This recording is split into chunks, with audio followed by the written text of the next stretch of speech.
सुपन खहि समुझाई करी, बल बोले सि बहु भांति। गयो भवन अति सोच बस, निद परई नहीं राती।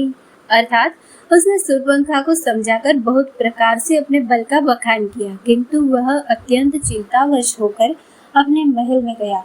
उसे रात भर नींद नहीं पड़ी। सुर नर असुर नाग खग माही, मोरे अनुचर कहाँ कौ नाही। खरदूषण मोहि सम बलवंता, तिन्हि कुमार बिनु भगवंता। वह मन ही मन विचार करने लगा, देवता, मनुष्य, असुर, नाग और पक्षियों में कोई ऐसा नहीं जो मेरे सेवक को भी पा सके। खरदूषण तो मेरे ही समान बलवान थे, उन्हें भगवान के सिवा और कौन मार सकता है। सुर रंजन भंजन मही भारा, जो भगवंत लीन अवतारा। तो मैं जाई बैरु हठि करऊं, प्रभु सर प्राण तजे भव तरऊ।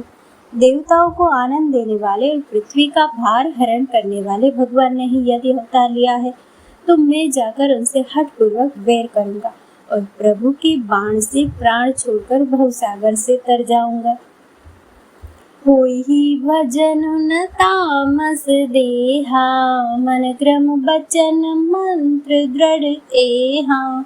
जो नर रूप भूप सुत को, हरिहउ नारी जीति रन दो। इस तामस शरीर से भजन तो होगा नहीं, अतएव मन, वचन और कर्म से यही दृढ़ निश्चय है। और यदि वे मनुष्य रूप कोई राजकुमार होंगे, तो उन दोनों को रण में जीतकर उनकी स्त्री को हर लूंगा। लक्ष्मण गए बनहि जब, लीन मूल फल कंद। जनक सतासन बोले, बेहसी कृपा सुख वृंद। लक्ष्मण जी जब कंद मूल फल लेने के लिए वन में गए, तब अकेले में कृपा और सुख के समूह श्री रामचंद्र जी हंसकर जानकी जी से बोले, सुनहु प्रिया व्रत रुचिर सुशीला, मैं कछु कर बिललित नर लीला। तुम पावक महु करहु निवासा, जो लगी करो निशाचर नासा। हे प्रिय, हे सुंदर पतिव्रत धर्म का पालन करने वाली सुशीले, सुनो, मैं अब कुछ मनोहर मनुष्य लीला करूंगा, इसलिए जब तक मैं राक्षसों का नाश करूं, तब तक तुम अग्नि में निवास करो। जब ही राम सब कहा बखानी, प्रभु पद धरि ही अनल समानी।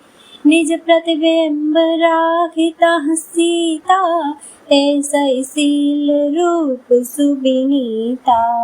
श्री राम जी ने जो ही सब समझाकर कहा, त्यों ही श्री सीता जी प्रभु के चरणों को हृदय में धरकर अग्नि में समा गए। सीता जी ने अपनी ही छाया मूर्ति वहां रखी, जो उनके जैसे ही शील स्वभाव और रूप वाली तथा वैसे ही विनम्र थी। लक्ष्मण हो यह मरमु न जाना, जो कछु चरित रचा भगवाना। 10 मुख गयउ जहाँ मरीचा, नाई मात स्वार्थ रत नीचा। भगवान ने जो कुछ लीला रची, इस रहस्य को लक्ष्मण जी ने भी नहीं जाना। स्वार्थपरायण और नीच रावण वहां गया जहाँ मारीच था और उसको सिर नवाया। नवनी नीच के अति दुखदाई, जिमि अंकुश धनुर गविलाई। भयदायक खल के प्रिय बानी, जिमि अकाल के कुसुम भवानी। निज का झुकना भी अत्यंत दुखदायी होता है, जैसे अंकुश, धनुष, सांप और बिल्ली का झुकना है।